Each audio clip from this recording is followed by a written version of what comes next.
Dabhoi railway station ઉપર ગઈકાલે સાંજના 7 કલાકની આસપાસ ટ્રેનના વીજ વાયરમાં મોટો સ્પાર્ક થતાં અફરાતફરી મચી ગઈ હતી.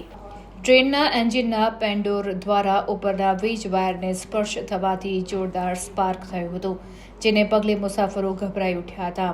છોટાઉદેપુરથી વડોદરાના પ્રતાપનગર તરફ જતી ટ્રેન સાંજે અંદાજે 7 કલાકે ડભોઈ રેલવે સ્ટેશન પર આવી પહોંચી હતી. આ સમયે ટ્રેન ઉપરથી પસાર થતા વીજ વાયરમાં અચાનક મોટો સ્પાર્ક થયો હતો.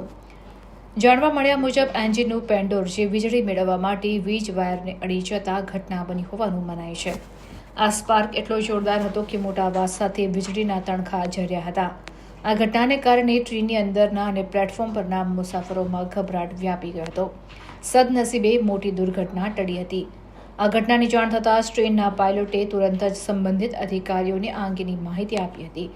જો કે કોઈ મોટી દુર્ઘટના સર્જાય તે પહેલા રેલવેના એક કર્મચારીએ સૂઝબૂઝ અને કાર્યવાહી હાથ ધરી હતી.